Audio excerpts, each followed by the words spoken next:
Yes, Christian kids, there is a Santa Claus.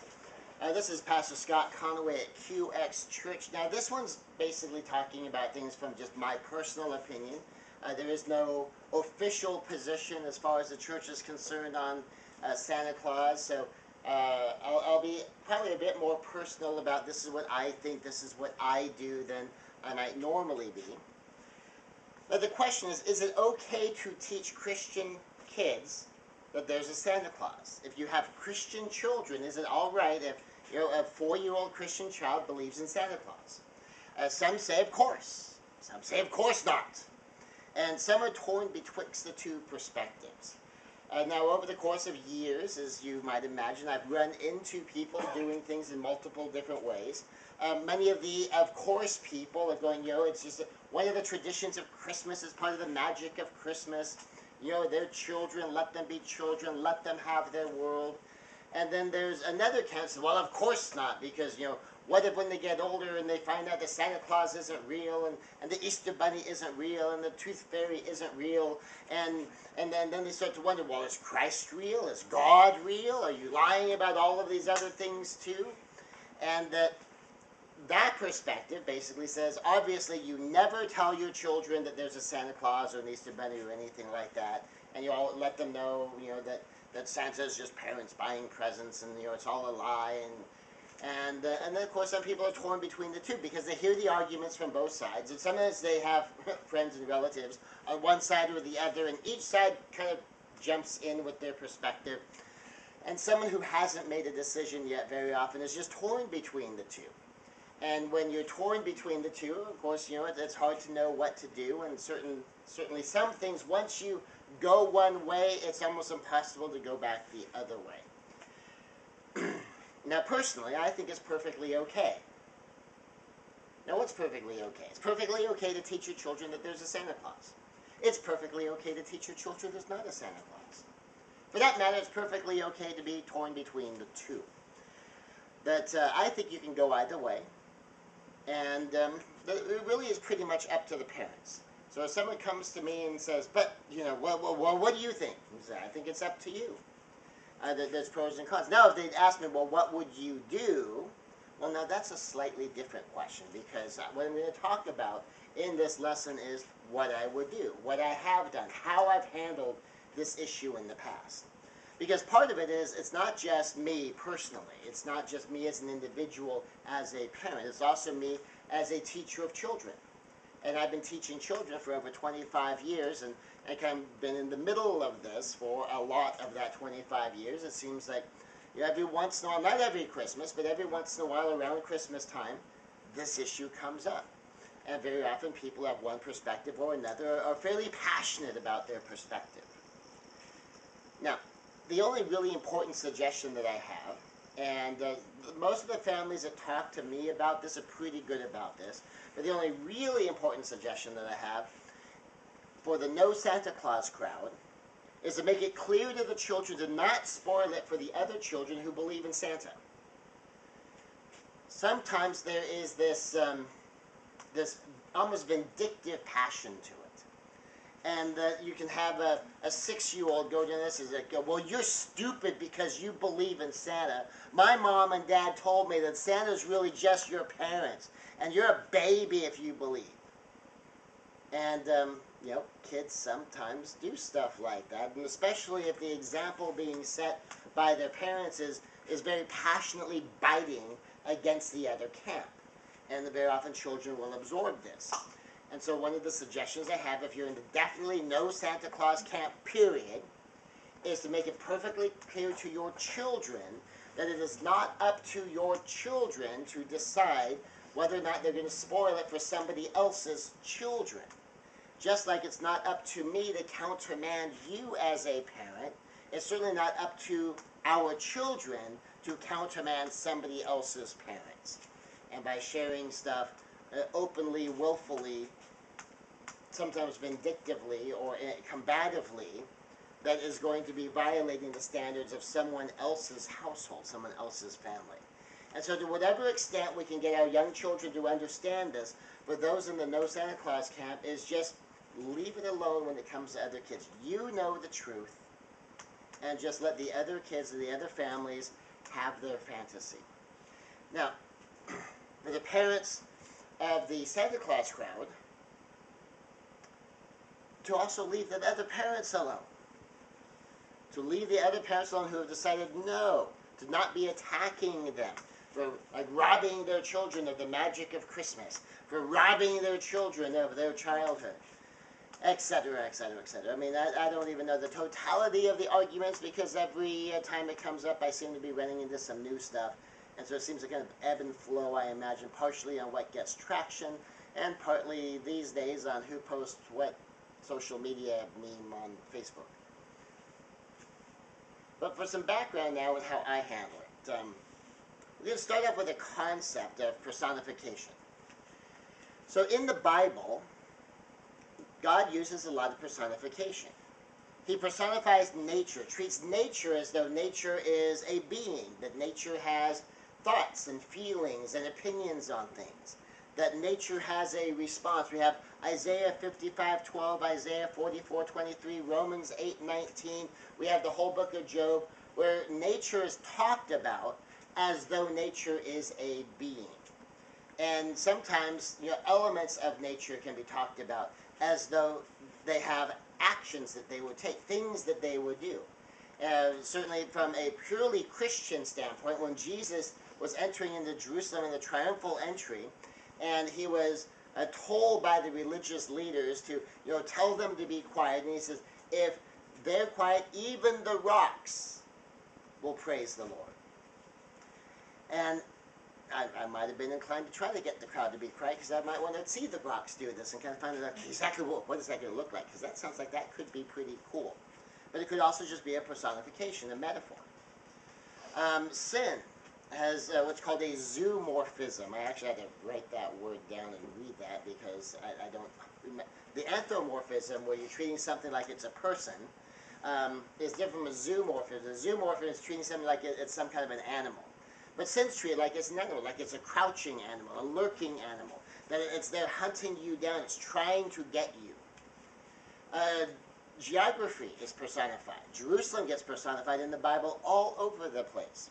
Zion gets personified in the Bible. Gentile cities are personified in the Bible. Tyre is personified in the Bible. We have Samaria and Jerusalem talked about as the two sisters. And so we have personification of geography. Now, one of my favorite ones is Proverbs. Wisdom is personified. Wisdom is actually talked about specifically as a woman. And we have the wisdom literature in here. We know the fear of God is the beginning of wisdom. That's Proverbs 9:10. But Proverbs 3:19, Proverbs 8:27-31, talking about wisdom having a role in creation. Like this woman wisdom was there with God at the creation. This woman wisdom was God's first pursuit. The very first thing that God brought with him into creation was wisdom. And wisdom, as a woman, is kind of personified so we can understand this relationship that we should be seeking with wisdom. In more modern times, we have personification in the success literature. In Think and Grow Rich, that Napoleon Hill talks about riches as a woman to be wooed.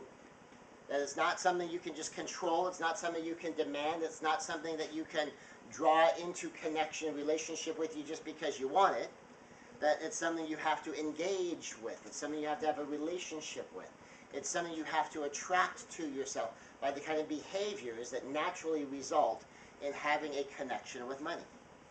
More modern personification in government. We have Uncle Sam. The United States government is frequently referred to as Uncle Sam. And so into this entire mix, we have the simple idea that Santa is the personification of an ideal. And that's all Santa is. The childlike understanding of Santa is a man at the North Pole. He has elven assistants, flying reindeer, and delivers toys the world over.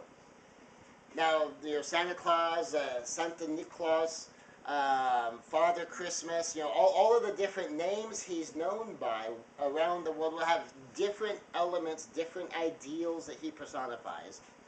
But that there's always this kind of personification that's connected to Christmas, it's connected to giving, it's connected to the spirit of Christmas. Now in some places he's accompanied by Black Peter, or in some places he's accompanied by Krampus, who handles the naughty kids. But our generalized, westernized, Americanized understanding is just he's Santa.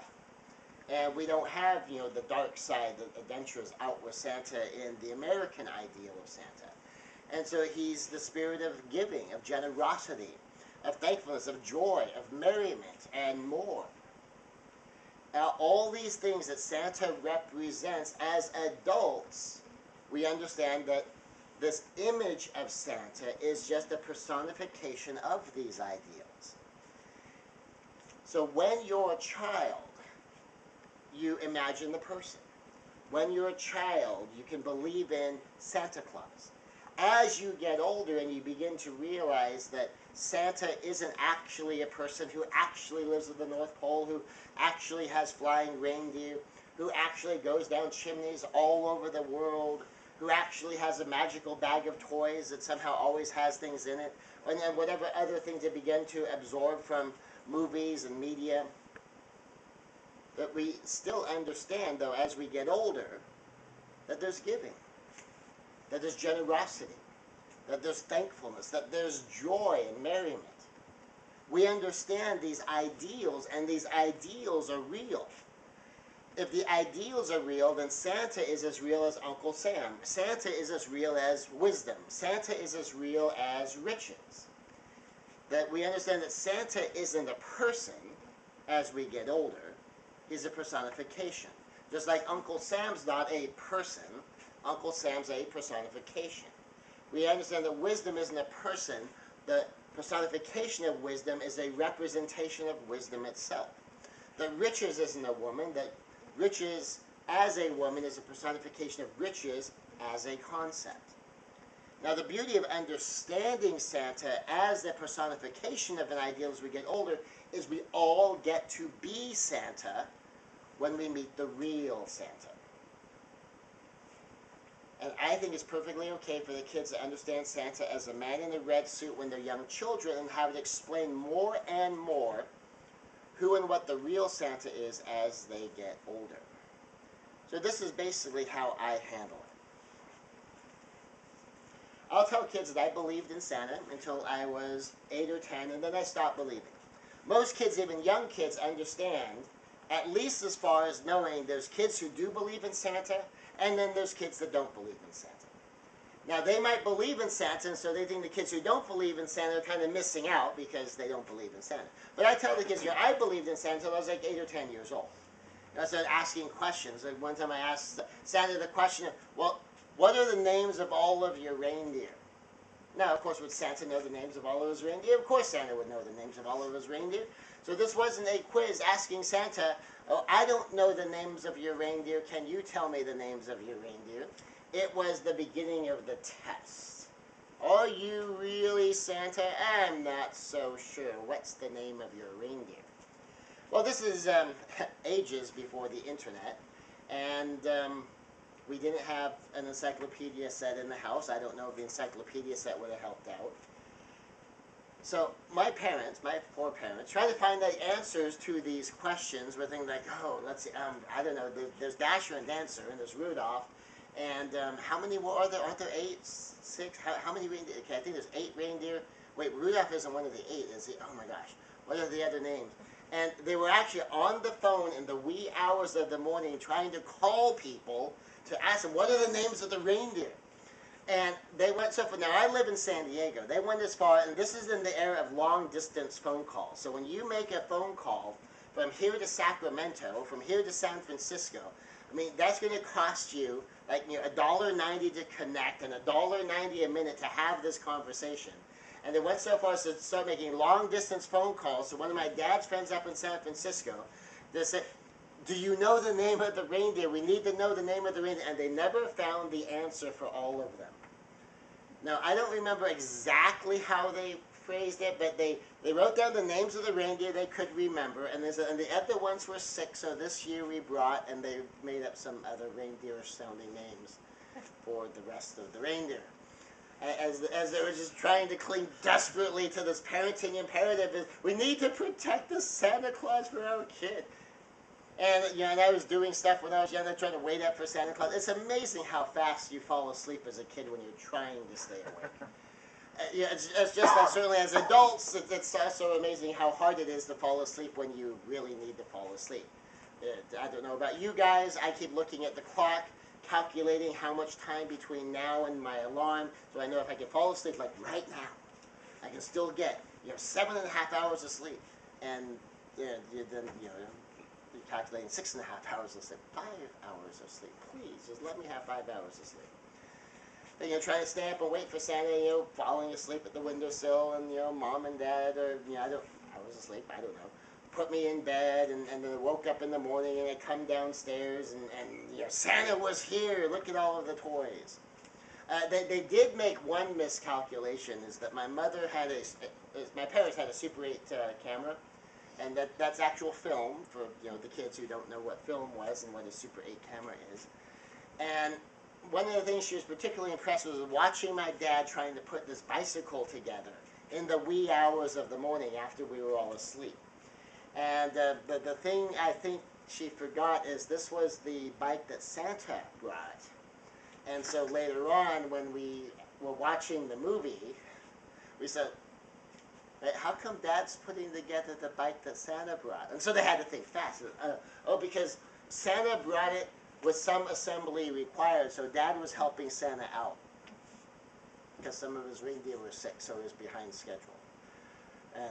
And so they worked it. They really they worked to protect the magic of Santa Claus. And certainly something that I learned as I grew up is so long as I believe in Santa, I get Santa gifts. And as soon as I don't believe in Santa, I don't get Santa gifts. And so there was a place where I didn't really believe anymore, but I officially believed. But there's a few stories that I had when I was like 8 to 10 years old.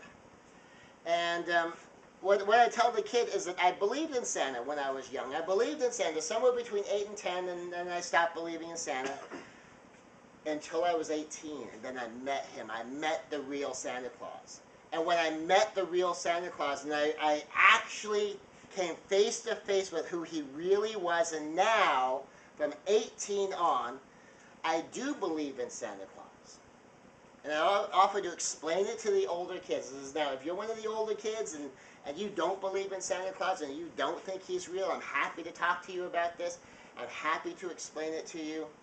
And then what I'll do is I'll give them a short version explanation of what I always talked about. That the idea that Santa Claus is the personification of an ideal.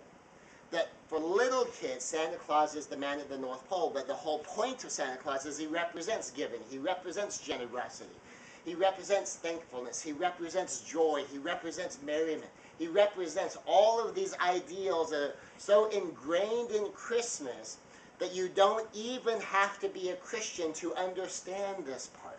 And it's a great way to open discussions. Because now, is Christmas about Christ? Hopefully the answer to that is, of course.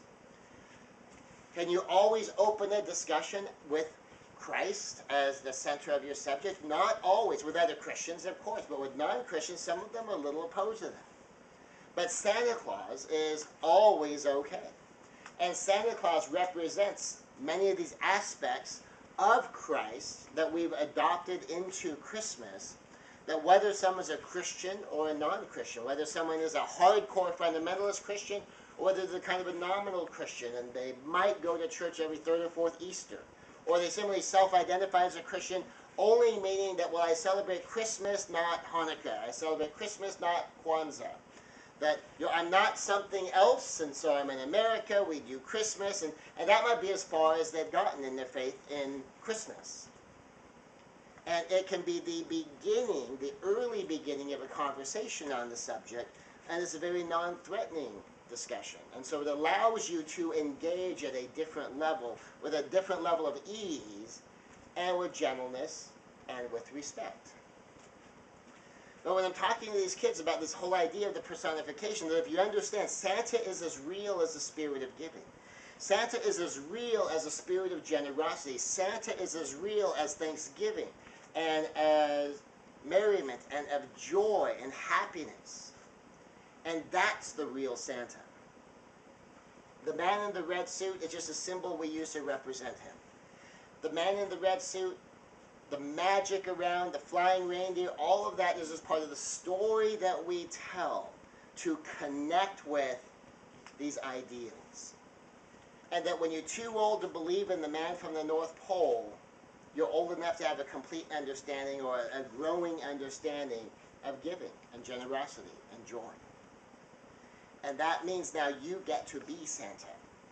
You get to be the bringer of generosity. You get to be the bringer of joy. You get to be the giver.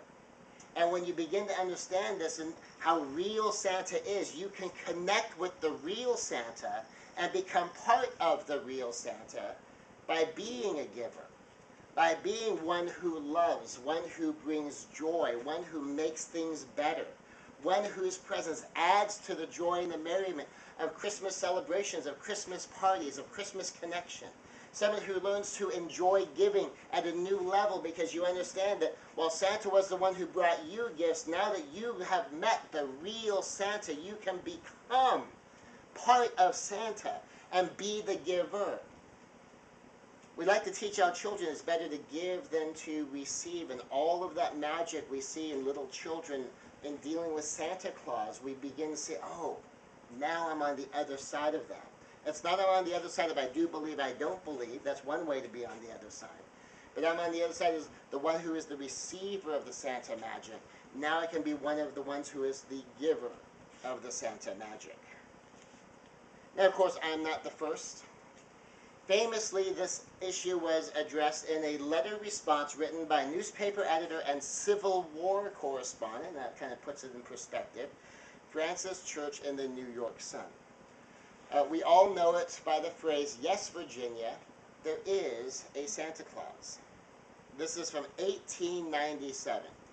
Now, keep in mind Francis Church's background as a Civil War correspondent. He's kind of a grizzled older guy. He's seen some of the worst humanity had to offer. The Civil War was nasty and bloody, and the war between brothers, and he was in the middle of it as a correspondent, reporting what was going on in the Civil War. And some decades later, he's still working in news. He's working specifically as a editor at the New York Sun, and this is something that was published on September 21st, 1897. So, is there a Santa Claus? So, dear editor, I am 8 years old. Some of my little friends say there is no Santa Claus. Papa says, if you see it in the sun, it's so. Please tell me the truth. Is there a Santa Claus? Virginia O'Hanlon, 115 West 95th. A very simple little inquiry about Santa Claus from this little girl who lived on 115 West 95th Street in 1897. After some soul searching, this was the answer penned by Francis Church and published in the New York Sun on September 21st, 1897. He wrote, Virginia, your little friends are wrong. They have been affected by the skepticism of a skeptical age. They do not believe except that they see. They think that nothing can be which is not comprehensible by their little minds. All minds, Virginia, whether they be men's or children's, are little. In this great universe of ours, man is a mere insect, an ant, and his intellect, as compared with the boundless world about him, as measured by the intelligence capable of grasping the whole of truth of knowledge. Yes, Virginia, there is a Santa Claus. He exists as certainly as love and generosity and devotion exist. And you know that they abound and give to your life its highest beauty and joy. Alas, how dreary would be the world if there were no Santa Claus. It would be as dreary as if there were no Virginians. There would be no childlike faith then, no poetry, no romance to make tolerable this existence. We should have no enjoyment except in sense and sight. The external light with which childhood fills the world would be extinguished. Not believe in Santa Claus, you might as well not believe in fairies. You might get your papa to hire men to watch all the chimneys on Christmas Eve to catch Santa Claus. But even if you did not see Santa Claus coming down, what would that prove? Nobody sees Santa Claus. But that is no sign that there is no Santa Claus. The most real things in the world are those that neither children nor men can see. Did you ever see fairies dancing on the lawn? Of course not, but that's no proof that they're not there. Nobody can conceive or imagine all the wonders there are unseen and unseeable in the world. You tear apart a baby's rattle and see what makes the noise inside. But there is a veil covering the unseen world which not the strongest man nor even the united strength of all the strongest men that ever lived could tear apart. Only faith, poetry, love, romance can push aside that curtain and view the picture, the supernal beauty and glory beyond. Is it all real? Ah, Virginia. In all this world, there's nothing else real and abiding. No Santa Claus. Thank God he lives, and he lives forever. 1,000 years from now, Virginia, nay, 10 times 10,000 years from now, he will continue to make glad the heart of childhood. So was Francis Church insisting there's a red man from the North Pole? Or was this his way of parsing his words enough to be telling both the real truth and affirming a personification of the ideal when he says he exists as certainly as love exists? Santa is as real as generosity, is as real as devotion. And that these are the most real things in the world, these things that can't be seen. So obviously I'm not the first one to tackle this issue. Now this guy had the unenviable task of it being published in a newspaper, known for speaking the truth. And so he had to find a way to walk that line. I think he did a pretty good job. And certainly it's been a classic for well over 100 years now. But it is a seemingly never-ending question. Is Santa Claus real? And I say yes, he is. That we might understand this personified ideal when we're very, very little. And as we get older to realize he is as real as love and generosity and devotion. He's as real as joy and merriment. He's as real as thanksgiving and the spirit of giving. And that means all of us get to be Santa Claus. And we don't have to put on a red suit to do it. We just get into the spirit of giving. We get into the spirit of Christmas love, which seems to work differently than love often works for the rest of the year. That at Christmas time in America, very often is times we set aside much of our disconnect. Now, some of it seems to be coming back. But it's a time where we can be a little bit sillier. I've walked around stores with a Christmas hat on and my Santa cap, singing Christmas carols, badly I admit, but singing my Christmas carols while I shop, and nobody thinks twice of it. Now, if I went shopping in May, wearing a funny hat and singing songs, I might get observed a little more carefully, and a few quips and comments about the possibility of needing to see a psychologist. But at Christmas time, singing Christmas carols and wearing my Santa hat, it just helps brighten up other people's days. You're allowed to talk to people you might not normally be able to talk to. You can comment on the lights. You can go enjoy a city and a town and homes lit up and decorated for a festive holiday. And that you're allowed to then have conversations to comment on someone's Christmas sweater. They'll never assume it's an ugly Christmas sweater until they say so. They might really like it. So don't say like, oh, hey, that must have been a funny sweater for your ugly sweater part. Oh, you like that sweater. Oh, your grandmother made that sweater. I'm so sorry. So you never assume. You can say Merry Christmas to complete strangers. You see someone buying Christmas presents, you can say Merry Christmas to them. Even if someone's talking about how stressful it is, trying to find the perfect gift, you can connect with them because there's someone that they care about enough. Well, now, whether it's a positive, loving care or it's an obligatory, I care that, I don't want them to be upset at me, that they're still shopping for other people and they're investing their time as much as their money to do these things. And we allow ourselves as a culture, as a society, to connect with people at a different level, to share this experience together. In a lot of old movies, that we see a different spirit going on at Christmas time. In a lot of our classic Christmas movies that have endured, that there's an understanding that at Christmas the rules are different. Once the Christmas decorations come out, the rules are different. We're allowed to do things and enjoy things and be happy and be smiling. And to be enjoying the snow where you have snow. I'm in San Diego, we don't have snow here very often, but we can drive the snow, it's not that far away. And all of that is personified in Santa for the child. And we get to be a part of that. We get to be a part of that magic. And as we understand that we're walking out this ideal, and that when we understand that the man Santa with his sleigh and his elves and his reindeer is the personification of the ideal, we can walk out that ideal and be the real Santa Claus and be part of bringing that magic to everybody. For a little child, it's a man that comes down the chimney and leaves presents under the tree. But for all of us, it's this connection, this love of our fellow man, where we can say, Merry Christmas to all, and to all a good night.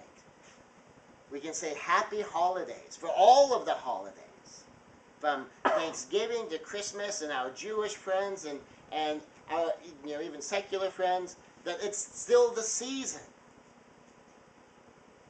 And in the immortal words of Tiny Tim, try to be the person who helps be part of the blessing as representatives of our God, so that we can say and be part of God bless